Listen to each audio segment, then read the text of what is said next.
l'affection que tu as mise en nos cœurs pour ton serviteur Dominique nous invite à te prier avec confiance. Tu veux pardonner à tout homme pécheur et tu fais vivre ceux que tu sanctifies. Accorde à notre Père, frère, ami, le bonheur que tu réserves à tes fidèles. Délivre-le totalement de ce qui le retient loin de toi et donne-lui de se tenir devant ta face au jour de la résurrection. Nazayo se Christou menu, chokuyo ipiyon kwe mele chayeni, mensimenso nendindi mandindila.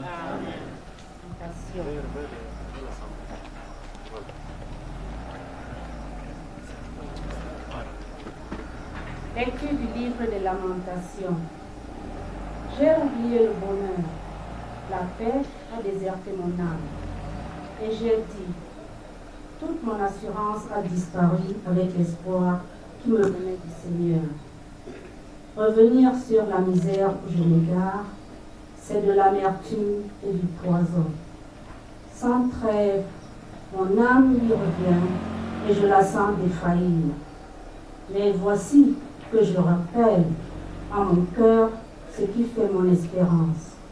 Les bontés du Seigneur ne sont pas épuisées, ses miséricordes ne sont pas finies, elles se renouvellent chaque matin, car sa fidélité est inlassable. Je me dis, le Seigneur est mon partage, c'est pourquoi j'espère en lui. Le Seigneur est bon pour qui se tourne vers lui, pour celui qui le recherche. C'est une bonne chose d'attendre en silence le secours du Seigneur. Parole du Seigneur. Avec la même collaboration, pourquoi pas une meilleure collaboration? Le premier à partir,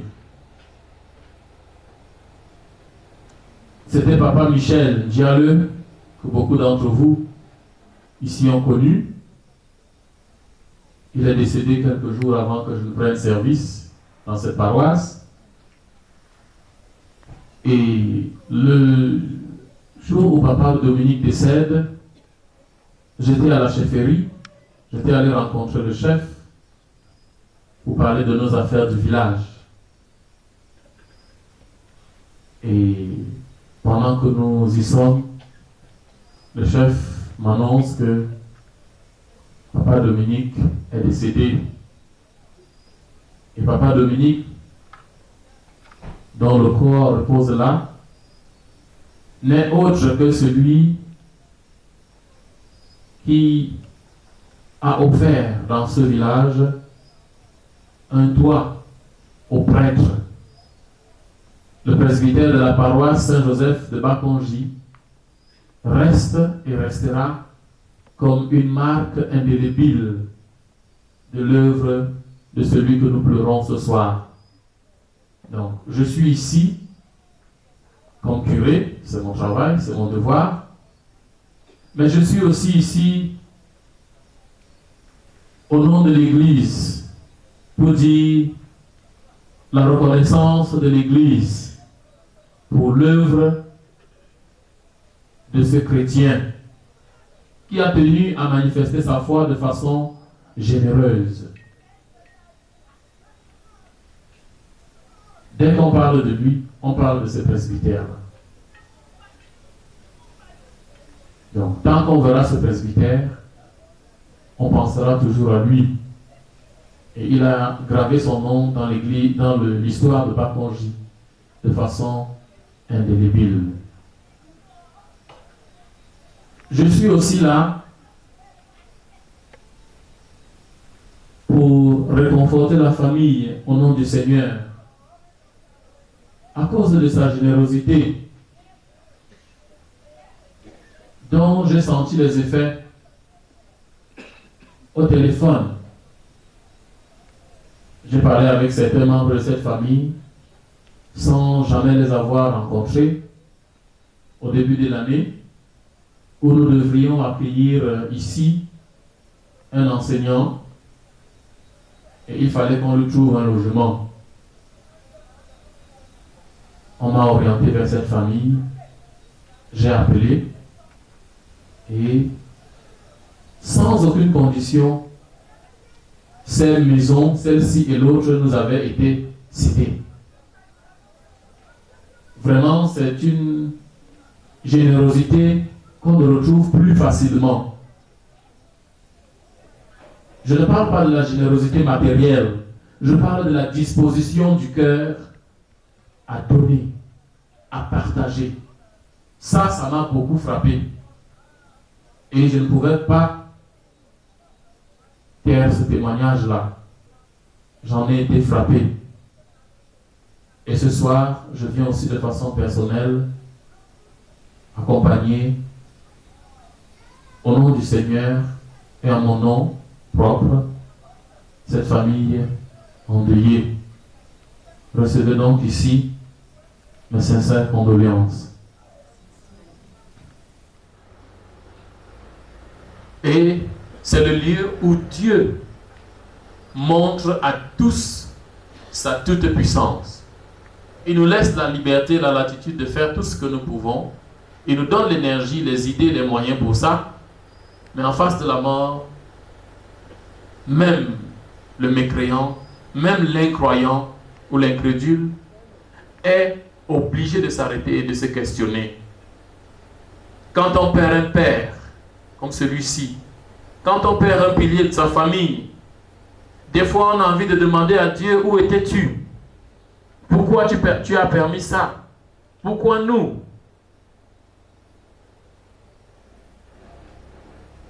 C'est des questions qui restent sans réponse. Aucun être humain ne peut y apporter de réponse satisfaisante. Parce que la seule réponse satisfaisante serait que cet être cher ne s'en aille pas. Ou alors qu'il revienne à la vie pour continuer son œuvre au milieu de nous. Nous sommes venus ce soir avec une réponse de la part du Seigneur. Parce que les mots ne peuvent rien dire. Nos réflexions, nos pensées, nos idéologies ne peuvent pas répondre à la question. Oui, nous avons choisi pour première lecture ce soir le livre des Lamentations, où l'auteur justement est en proie à des difficultés très sérieuses, au malheur, et il est sur le point de perdre espoir. Mais seulement, il ne cède pas au désespoir. Et il se dit, il nous dit aussi, ça ne sert à rien de revenir s'égarer sur la misère, sur l'amertume et le poison que la détresse met dans nos cœurs. Ça ne fait que nous détruire. En face de sa difficulté, ce qu'il faudrait faire, c'est simplement se garder espérance. L'espérance en Dieu. Cette espérance qui est soutenue par une autre vertu qui lui est proche, la foi. Un homme de foi, un homme sans foi, autant pour moi, ne saurait affronter un malheur, une douleur aussi profonde que la mort. Même ceux qui ne croyaient pas se mettent à croire en Dieu. Parce que comment comprendre que quelqu'un qui est né, qui a vécu, qui a grandi, qui a travaillé, qui a engendré de nombreux enfants, comment comprendre que celui-là s'éteigne et qu'il soit incapable du moindre mouvement encore? La seule façon de comprendre, c'est simplement que celui qui lui permettait de faire tout cela a décidé que le temps était arrivé. Et donc, mettre notre foi davantage en lui pour lui rendre grâce, comme le frère Paul dit, pour célébrer les bons moments, les moments joyeux, les bonnes choses, les bonnes relations, les bons souvenirs que nous avons eus avec cette personne. Rendre grâce à Dieu pour tout cela. Et nous, chrétiens, nous croyons en la résurrection. Nous croyons que la mort n'est pas la fin de tout. Nous allons nous séparer de Papa Dominique dans quelques heures. Nous n'allons plus le voir. Nous n'allons plus l'entendre. Sa tombe sera le lieu mémorial de tout ce que nous avons vécu avec lui. C'est sa tombe qui nous rappellera qu'il a été ici avec nous. Cependant, nous croyons que c'est un lieu transitoire. Nous voulons retrouver Papa Dominique demain. Il est question pour nous déjà aujourd'hui d'emprunter l'unique chemin qui mène vers Dieu, c'est-à-dire la foi en Jésus-Christ. Lui, il est ce chemin-là. Il est la vérité, pas une vérité. Il est la vérité avec V majuscule. Et il est aussi la vie.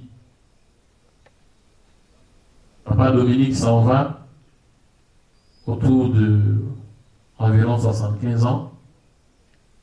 Nous ne savons pas combien de temps nous allons vivre. Cependant, même si nous vivons sur cette terre 2000 ans, nos vies sont limitées. Après cette vie-ci, il y a une vie illimitée que le Seigneur veut donner à chacun d'entre nous. Cette vie-là, c'est la vie éternelle. Elle dépasse 2000 ans, elle dépasse 5000 ans. Et donc, pour y accéder, c'est par la foi en Jésus-Christ. Mes frères, mes sœurs, beaucoup parmi nous sont venus au deuil de Papa Dominique ce soir. Et se retrouvent là dans une messe. Un peu comme par contrainte, un peu comme par obligation. Parce que certains n'ont pas mis les pieds dans une église depuis longtemps. D'autres même n'y ont jamais mis les pieds. Ils ne connaissent pas Jésus. Ils le rejettent. Sans savoir ce qui se passait au dehors. Étant à l'aise. Nous sortons de cette vie-là, à l'intérieur du ventre de nos mamans. Nous entrons dans cette vie terrestre en pleurant. On entre dans cette vie en pleurant. Mais ce n'est pas tout. Il y a encore mieux. Ce qui nous attend après la vie sur cette terre est encore meilleur que ce que nous voyons ici. Ceci que le Seigneur nous donne n'est qu'un avant-goût de ce qui nous attend de l'autre côté. Le livre de la sagesse nous disait ce matin à la messe, la beauté et la grandeur des créatures doit nous permettre, par analogie, de contempler leur Créateur. Pour ceux qui n'ont pas encore fait une quelconque démarche envers le Christ, à y penser sérieusement. Si on a des doutes, si on est incrédule, je vous invite à aller là-dedans. Regardez Papa Dominique et je crois que vous allez changer d'avis. Il vaut mieux, mes frères, mes sœurs, préparer ce moment ultime et la vie dans l'au-delà. Que la parole de Dieu que nous avons écoutée ce soir, frères et sœurs, trouve un terrain fertile dans notre cœur. Qu'elle ne soit pas comme une autre parole de plus que nous entendons à force de participer à des funérailles. Non. Que cette parole que j'entends ce soir touche mon cœur. Que je la reçoive comme si elle m'est adressée à moi spécialement. Toi qui écoutes cette parole, ne ferme pas ton cœur. Laisse le Seigneur te transformer. Laisse le Seigneur Jésus devenir le chemin pour toi. Laisse le Seigneur Jésus devenir la vérité suprême pour toi. Laisse le Seigneur te donner la vie que nous le prions de donner à Papa Dominique. Loué soit Jésus-Christ.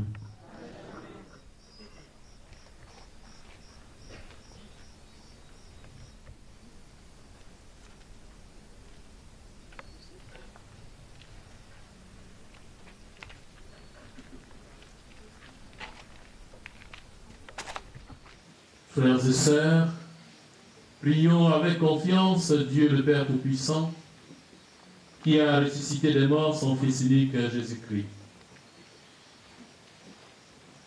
Mais Maria, nous l'ossions.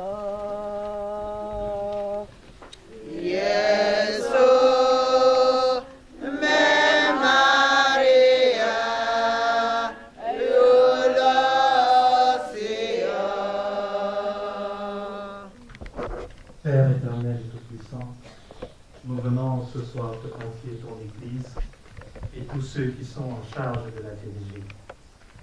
Daigne par ta toute-puissance les inspirer de ton Esprit Saint, afin qu'ils puissent diriger ton peuple vers le chemin de la sainteté.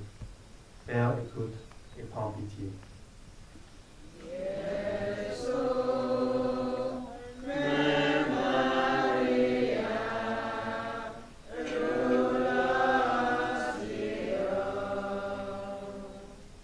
Pour les dirigeants des nations, Seigneur, nous t'implorons. Touche leur cœur, afin que par ton esprit de sagesse, ils dirigent les peuples dans la droiture. Seigneur, nous t'en prions.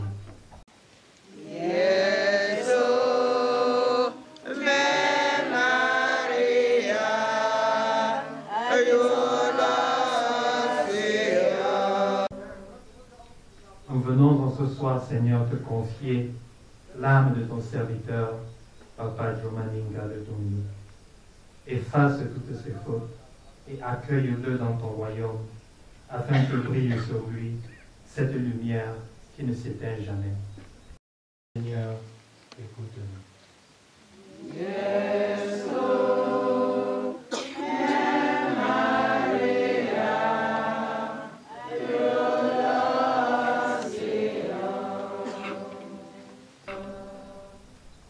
Pour nous tous ici rassemblés, et précisément cette famille éprouvée, nous supplions, Seigneur, de toucher leur cœur afin qu'ils puissent comprendre que la mort est un passage vers la vie éternelle.